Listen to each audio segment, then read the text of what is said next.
नमस्कार दोस्तों, स्वागत है आप सभी का सर्वज्ञ टेस्ट क्लासेस में। और ये क्लास एसएससी सीजीएल आज का पूरा एनालिसिस करने वाली है। देखिए, जो आपसे पहला प्रश्न पूछा गया, जतिन गोस्वामी का संबंध किस नृत्य से है। तो साथियों, आप जानते हैं हर शिफ्ट में शास्त्रीय नृत्य और लोक नृत्य पूछे जा रहे हैं, इनको ध्यान से पढ़ना है। तो आप जानते हैं जतिन गोस्वामी जो है वो जो भारत का सबसे नवीनतम शास्त्रीय नृत्य है जिसका नाम है सत्रिया, ये उससे संबंधित है, ये भी याद रखना है। आगे बढ़ता हूँ। जो आपसे अगला प्रश्न पूछा गया कि मछली के हृदय में कितने चैम्बर होते हैं। तो साथियों देखिए, जो मछली होती है उसके दो चैम्बर होते हैं, यानी कि दो कक्ष। पहले को बोलते हैं आलिंद और दूसरे को कहते हैं निलय। तो आलिंद और निलय दो चैम्बर होते हैं। और मैं आपसे कहूँ, जो मछली है उसके शरीर रक्त का संचार एक दिशा में होता है। आप इसको पढ़ लीजिएगा आप, ठीक है। आगे बढ़ता हूँ। अगला प्रश्न आपसे पूछा गया, डायमंड लीग भारत के किस व्यक्ति द्वारा जीता गया। मतलब तो आपको आंसर देना है, तो नीरज चोपड़ा इसका करेक्ट आंसर है। जो डायमंड लीग था भारत के किस व्यक्ति ने जीता है, वो नीरज चोपड़ा है, जिन्हें हम भाला फेंक कहते हैं। और इन्होंने ही 7 अगस्त 2020 को स्वर्ण पदक जीता। और भाला फेंक में तो उसी दिन से 7 अगस्त को भाला फेंक दिवस मनाते हैं, ये भी याद रखना है। अगले प्रश्न की ओर बढ़ूं साथियों, कि भारतीय संविधान में राष्ट्रपति का पुनः निर्वाचन किस अनुच्छेद में है। तो ये प्रश्न आपसे आर्टिकल का पूछा गया, तो संविधान के भाग को जरूर पढ़िएगा। जो भी महत्वपूर्ण संविधान आर्टिकल बन सकते हैं उन सभी को पढ़ के जाइएगा। वादा रहा मेरा कि आप सिलेक्शन की ओर बढ़ोगे। तो आर्टिकल 54 में संविधान में राष्ट्रपति का पुनर्निर्वाचन है साथियों। अगर बात करूं मैं अगले प्रश्न की, जो अगला प्रश्न आपसे पूछा गया था आज जो प्रश्न है, जगन्नाथपुरी मंदिर में किन देवताओं की पूजा होती है। तो आप जानते हैं सबसे प्रसिद्ध है जगन्नाथपुरी मंदिर, जो है वो कहाँ पर है। ये मंदिर है उड़ीसा में। इस मंदिर में प्रतिवर्ष ये लोग रथ यात्रा निकालते हैं, जो कि बहुत बड़ी यात्रा होती है। और इनमें 3 देवता होते हैं, बलराम, सुभद्रा और भगवान श्री कृष्ण। इन तीनों के लिए क्या मनाते हैं, जगन्नाथ रथ यात्रा निकालते हैं हर वर्ष। ये याद रखना है आपको, इनमें 3 भगवान हैं। आगे बढ़ता हूँ। जो अगला प्रश्न आपसे पूछा गया, 2024 में जाकिर हुसैन को कौन सा पुरस्कार प्राप्त हुआ है। यानी कि 2024 में कौन सा अवार्ड है जो कि जाकिर हुसैन को मिला है, जो कि एक तबला वादक है, ये भी आप जानते हैं। तो मैं आपको डिटेल में बताता हूँ पूरा जो कितना मैटर है। तो जाकिर हुसैन, शंकर महादेवन, जॉन मैगलाघलिन, गणेश राजगोपालन और सेल्व गणेशन, इन सभी को क्या मिला है, 2024 में ग्रैमी अवार्ड मिला है। इसको भी याद रखना है, बहुत ही इंपॉर्टेंट है। आगे बढ़ता हूँ। जो अगला प्रश्न आपसे पूछा गया, भारत में सबसे बड़ा एल्यूमिनियम संयंत्र किस राज्य में है। तो बहुत ही इंपॉर्टेंट प्रश्न है। तो आप जानते हैं सबसे बड़ा जो एल्यूमिनियम संयंत्र कहाँ पर है, उड़ीसा में। उड़ीसा में देश का सबसे बड़ा एल्यूमिनियम प्लांट भी है, जो कहाँ पर है, कोरापुटा। जो वहाँ का शहर है कोरापुटा, वहाँ पर स्थित है, ये भी याद रखना है। और ये किन किन खदानों के लिए, तो बॉक्साइट है, और बॉक्साइट यहाँ से प्राप्त होती है, बॉक्साइट, एल्यूमिनियम, ये सबसे मुख्य है इसके, इनको भी याद रखना है। अगर बात करूँ अगला जो प्रश्न आपसे पूछा गया, तो मुख्यतः आपको याद रखना है 2023 की करंट अफेयर्स पूछ रहा है। तो 2023 की करंट अफेयर्स पढ़कर जरूर जाना। तो आईपीएल 2023 में ऑरेंज कैप किस खिलाड़ी ने जीता। मोस्ट इंपोर्टेंट प्रश्न। तो साथियों आईपीएल 2023 जो था वो ऑरेंज कैप जीता गुजरात टाइटंस जो टीम थी, उनके एक बल्लेबाज थे, उनका नाम था शुभमन गिल ने जीता। इसको भी याद रखना है आपको, इंपोर्टेंट। दोस्तों अगर मैं आगे बढ़ता हूं अगले प्रश्न की ओर, इस प्रश्न को याद रखना है। जो अगला प्रश्न है, अगला प्रश्न था, इनमें से कौन सी एक व्यावसायिक फसल है। आपके सामने 4 ऑप्शन दिए थे, उनमें से आपको छांटना था।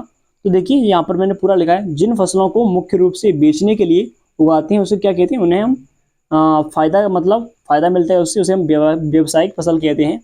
इसमें कौन कौन सी फसल आती है, कपास आती है, गन्ना आती है, जूट आती है, और भी अन्य फसलें हैं जिसमें तंबाकू, मूंगफली, चाय, कॉफ़ी, ये सब जो अन्य है इसके, ये आप जान सकते हैं, इनको व्यावसायिक फसल कहते हैं। आगे बढ़ूँ तो साथियों अगला प्रश्न देखते हैं।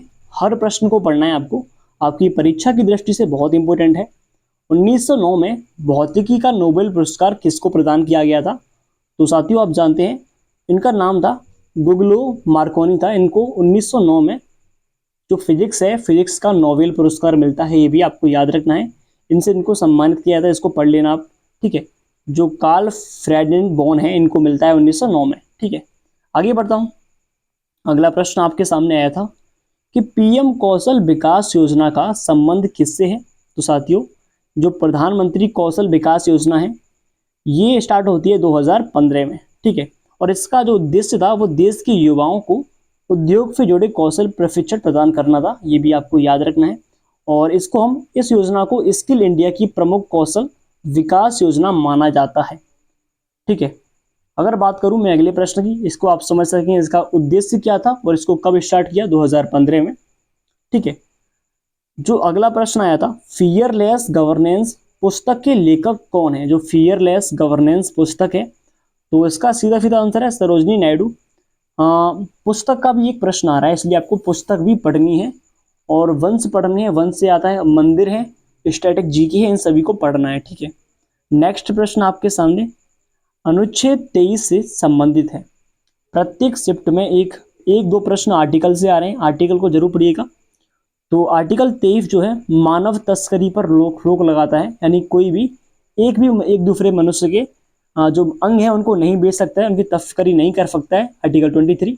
अगर मैं पूछूं आर्टिकल 21 में क्या है, तो आर्टिकल 21 ए बहुत महत्वपूर्ण है, शिक्षा का अधिकार, जो कि अभी पूछा गया, आर्टिकल ए, ठीक है, 21 है शिक्षा का अधिकार, ये भी याद रखना है। नेक्स्ट प्रश्न, ये प्रश्न आया था भारत में वर्तमान में कुल हाई कोर्ट कितनी है, उच्च न्यायालय की संख्या कितनी है। तो 25 हाई कोर्ट है, और जो हमारा लास्ट वाला हाई कोर्ट कहाँ पर है, आंध्र प्रदेश अमरावती में लास्ट वाला हाई कोर्ट है। अगर बात करूं मैं, अगला प्रश्न आपसे पूछा गया कि भारतीय संविधान के किस आर्टिकल के तहत राष्ट्रपति सर्वोच्च न्यायालय के न्यायाधीश की नियुक्ति करता है। मैंने कहा है कि संविधान के भाग को जरूर पढ़िएगा, आर्टिकल्स को पढ़ना है, भाग्स को पढ़ना है, और जितनी भी अनुसूचियां हैं उनको भी पढ़ के जाना है, क्योंकि इनसे प्रश्न बनते ही बन रहे हैं। अगर आपका आने वाली शिफ्ट में पेपर है तो मेरा ध्यान से सुनिए। आर्टिकल 124(2) में सर्वोच्च न्यायालय की जो है मुख्य न्यायाधीश, उनकी नियुक्ति करता है राष्ट्रपति, आप जानते हैं इस बात को भी। दोस्तों मैं अगर आगे बढ़ूं अगले प्रश्न की ओर, तो अगला प्रश्न आया, विकेट कीपर किस शब्द से है। आप ये तो बच्चा बता देगा, ये जो प्रश्न है जो पहली शिफ्ट का ही है संभवतः। तो विकेट कीपर आप जानते हैं क्रिकेट है। हाँ, जो अगला प्रश्न आया था, मौलिक कर्तव्य का संबंध किस आर्टिकल, किस अनुच्छेद में है। तो जो फंडामेंटल राइट्स हैं, फॉर ड्यूटीज हैं, वो कहाँ पर, जो आर्टिकल 51A में फंडामेंटल ड्यूटीज हैं, इनको भी याद रखना है, मोस्ट इंपोर्टेंट थिंग्स हैं आपके लिए। नेक्स्ट प्रश्न, समुद्री नेविगेशन सहायता 2021 में किस विधेयक को निरस्त किया गया था। तो इसका सही आंसर है लाइट हाउस एक्ट 1927 को इसको निरस्त किया, यानी कि 2021 में जो पहले का जो अधिनियम था 1927 का लाइट हाउस अधिनियम, उसको समाप्त कर दिया गया समुद्री नेविगेशन में। तो अगला प्रश्न, गांधी जी ने चंपारण सत्याग्रह कब किया। आपको मॉडर्न हिस्ट्री यानी कि आधुनिक इतिहास और जैन धर्म से इस बार प्रश्न नहीं आ रहे हैं, जैन धर्म, बौद्ध धर्म, इनसे प्रश्न बहुत ही कम आ रहे हैं, लेकिन जो मॉडर्न हिस्ट्री इनसे मुख्यतः प्रश्न पूछ रहा है। और विशेषता आपको ध्यान देना है, करंट अफेयर्स के 2 से 3 प्रश्न हर शिफ्ट में पूछे जा रहे हैं। तो करंट अफेयर्स को क्या करना है, आपको पिछली करंट अफेयर्स पढ़नी है और अब की थोड़ी थोड़ी पढ़नी है। बस आपको 2023 की जितने भी महत्वपूर्ण पॉइंट्स हैं उनको याद करना है। और जो पहली चीज़ है, जैसे कि भारत के पहले को प्रधानमंत्री, भारत के पहले ग्रैमी अवार्ड, इन सब चीज़ को पढ़ना है, क्योंकि आपकी परीक्षा में बहुत सहायक रहने वाले हैं। तो 1917 में चंपारण सत्याग्रह होता है, ये आप जानते हैं। तो आशा करता हूं कि इतने प्रश्न आप समझ चुके होंगे। अगले प्रश्न की ओर बढ़ूं, तो ये नारा आया था, गरीबी हटाओ का नारा किस पंचवर्षीय योजना में दिया गया था। यानी कि आपको जितनी भी पंचवर्षीय योजना है उनमें से जितने भी प्रश्न बन सकती हैं उन सभी को याद करना है। तो जो पंचवर्षीय योजना है वो 5वीं पंचवर्षीय योजना में इस नारे को दिया गया, गरीबी हटाओ का नारा 5वीं पंचवर्षीय योजना में। अब आपको बताना है कि उस टाइम पर कौन प्रधानमंत्री थे, ठीक है। आगे बढ़ता हूँ, अगला प्रश्न था आपके सामने, जवाहरलाल नेहरू डांस अकादमी किस राज्य में स्थित है। तो आप जानते हैं मणिपुर, इम्फाल में है, इसको भी याद रखना है। तो मैंने आपसे कहा है करंट अफेयर्स पढ़नी 2023 की पढ़नी है। अगला प्रश्न पूछा गया, पंजाब का प्रमुख त्योहार बैसाखी किस गुरु के प्रति श्रद्धा भाव से मनाया जाता है। तो पंजाब का इम्पोर्टेंट फेस्टिवल जिसका नाम है वैसाखी, उसको मनाते हैं गुरु गोविंद सिंह के जन्म दिवस पर, इसको भी याद रखना है। अगर मैं बढ़ूं अगले प्रश्न की ओर आगे, अगला प्रश्न क्या था, ऑक्ट्रेस का नियम, जो ऑक्ट्रेस का नियम था वो किसने प्रतिपादित किया? तो इसका सही आंसर है जॉन न्यूटन ने इस नियम को प्रतिपादित किया। अगर मैं अगले प्रश्न की बात करूं, हॉकी 2023 विश्व कप का शुभंकर क्या था? ये शुभंकर पूछा है, यानी कि मैस्कॉट क्या बनाया था? ये प्रश्न इसलिए आया है क्योंकि हॉकी 2023 का आयोजन भारत में हुआ था, इसलिए उड़ीसा में, इस बात को याद रखना है। तो इसका जो मैस्कॉट था यानी कि शुभंकर, उसका नाम था ओली, इसी वजह से हॉकी 2023 भारत में, ये भी याद रखना है कहाँ पर, भारत में हुआ था। अगला प्रश्न, भारत के किस राज्य में सबसे बड़ा रेलवे नेटवर्क है? तो इसका सही आंसर है उत्तर प्रदेश में सबसे बड़ा रेलवे नेटवर्क बना हुआ है। अगले प्रश्न की बात करूं, मिड डे मील योजना किस राज्य सरकार की है? तो तमिलनाडु इसका सही आंसर है, तमिलनाडु मिड डे मील योजना। दोस्तों अगले प्रश्न की ओर बढ़ते हैं। आपको योजनाओं को भी पढ़ना है, योजना बहुत आ रही है पेपर में, ठीक है। तो अगला प्रश्न, अंतर्राष्ट्रीय समिति की स्थापना, ये समिति नहीं, यहाँ पर मिस्टेक है, अंतर्राष्ट्रीय ओलंपिक समिति, यहाँ पर लिखने में मिस एरर हुई है। तो अंतर्राष्ट्रीय ओलंपिक समिति की स्थापना कब हुई? तो 1894 में इसकी स्थापना होती है, फाउंडेशंस, लेकिन जो वास्तविक रूप से 1896 में सबसे पहले एथेंस ग्रीस में इसको खेला जाता है, इसकी शुरुआत होती है 1896, ठीक है। आगे बढ़ता हूँ, अगला प्रश्न आया था, द इंडियन स्ट्रगल पुस्तक के लेखक कौन है? सुभाष चंद्र बोस हैं, जो इंडियन स्ट्रगल बॉस है, जो कि महान क्रांतिकारी थे सुभाष चंद्र बोस, और इन्होंने ही 1939 में फॉरवर्ड ब्लॉक की स्थापना की थी, ये भी आप जानते ही होंगे, ठीक है। आगे बढ़ता हूँ, और इन्होंने ही दिल्ली चलो का नारा दिया था, और ये नारा, तुम मुझे खून दो मैं तुम्हें आज़ादी दूंगा, ये इन्हीं का नारा था, इसको भी याद रखना है। अगला प्रश्न आया था, हरेला त्योहार किस राज्य से संबंधित है? तो हरेला कहाँ का है? हरेला उत्तराखंड का एक प्रमुख त्योहार है, फेस्टिवल है।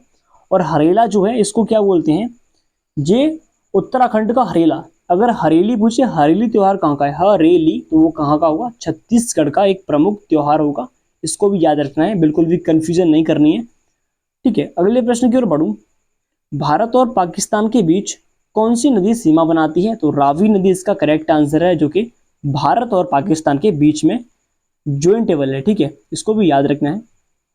अगला प्रश्न आया था, ISSF विश्व कप 2022 में भारत ने कितने टोटल पदक जीते हैं? तो 7 पदक अब तक जीते थे 2022 में।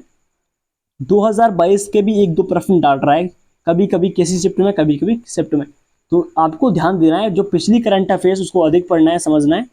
आगे बढ़ता हूँ, एयू किस धातु का नाम है, ये पूछा गया, तो ये सिंपल ही प्रश्न था, ये सोना था, इसको तो आप बता ही सकते हो, सोना।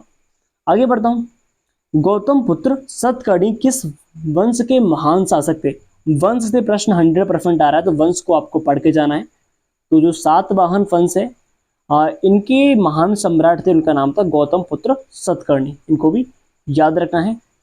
अगर बढ़ूँ अगले प्रश्न की ओर साथियों, तो अगला प्रश्न था आपके सामने, हाँ, राष्ट्रीय आय से एक प्रश्न आ रहा है, जो कि स्टेटमेंट बेस्ड क्वेश्चन था, इसको भी जो कि स्टेटमेंट मतलब ऑप्शन दिए थे, उसके ऑप्शन से आपको सॉल्व करना था। तो राष्ट्रीय आय में तो बहुत सारे टॉपिक हैं, ऐसे GDP GNP, उनसे प्रश्न आ सकते हैं, तो ये याद रखना है आपको, जो कि पंचवर्षीय योजना से संबंधित है। आप इकोनॉमिक्स ढंग से पढ़िएगा, जो कि मुख्य मुख्य पॉइंट है,